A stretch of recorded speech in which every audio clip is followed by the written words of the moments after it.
এসে হলেও আমার পাশে একবার হলেও এসে দাঁড়ায় বা জিজ্ঞাসা করে রান্না কতটুকু হয়েছে, একটু নাড়া দেয়। আসলে এটা খুবই ভালো লাগে।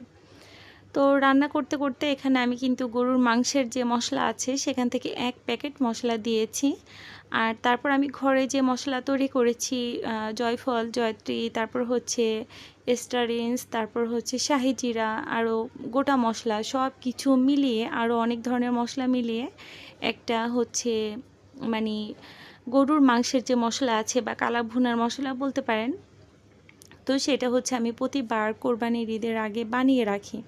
তো বেশি পরিমাণে বানিয়েছি, তো সেখান থেকে হচ্ছে এখানে মুস্কানের আব্বু মশলা দিয়ে দিবে। এটা দিলে আসলে কালারটা খুবই চমৎকার আসে আর খুবই ভালো লাগে আর কি। তো এই তো, আর মুস্কানের আব্বু এখান থেকে প্রায় 2 টেবিল চামচ পরিমাণে, দেখতে পাচ্ছেন এখানে বড় চামচের 2 টেবিল চামচ পরিমাণে এখানে কিন্তু মশলাটা দিয়ে দিচ্ছে। তো এখানে 7-8 রকমের হবে মশলা এখানে আছে। তো এই মশলাটা দিলে খুবই চমৎকার একটা কালার আসে।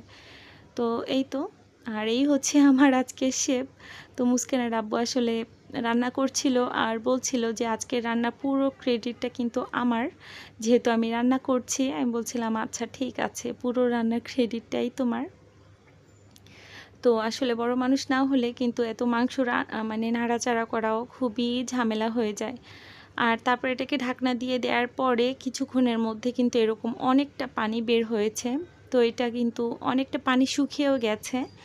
তো বেশি গরুর মাংস হলে কিন্তু অনেকটা পানি বের হয়, বেশি একটা পানির দরকারও হয় না। এই যে পানিটা বের হবে, এই পানি দিয়েই কিন্তু আস্তে আস্তে করে দেখবেন এটা সেদ্ধ হয়ে যায়। তারপর কষাতে কষাতে রান্না করবেন আর চমৎকার একটা কালার আসবে। আর তেমন মানে খুবই একটা মজা হয় আসলে কোরবানির সময় যে মাংসটা রান্না করা হয়, এত বেশি টেস্ট হয়। মানে অন্য সময় কেন যেন এত বেশি মজা হয় না। গরুর মাংস রান্না করে আমি সবসময় কষা টাইপের মাংস রান্না করি, এই জন্য আমার মাংস রান্না মোটামুটি একই রকমই হয়। তো এই তো, কিন্তু ঈদের সময়ের মাংসটা একটু বেশি মজা হয় আমার কাছে মনে হয়। আর আমরা ঈদে ছোটোবেলায় অনেক অনেক বেশি মজা করতাম, যেহেতু আমরা অনেক ভাই বোন আর সবাই একসাথেই থাকতাম, খুবই মজা হতো। আর আমি ছিলাম সবার ছোট। আসলে ছোটোবেলার কথা আসলে ঈদের সময় মনে পড়ে যায়। এত রান্না বাড়া, ঝামেলা, সংসারের দায়িত্ব, এত কিছু কিন্তু থাকে না।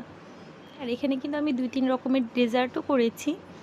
এখানে হচ্ছে ফিরনি করেছি, দুধে ভিজানো সেমাই করেছি, আবার হচ্ছে লম্বা সেমাই জর্দা করেছি, আবার হচ্ছে নবাবী সেমাইয়ের যে জর্দা ওটাও করেছি।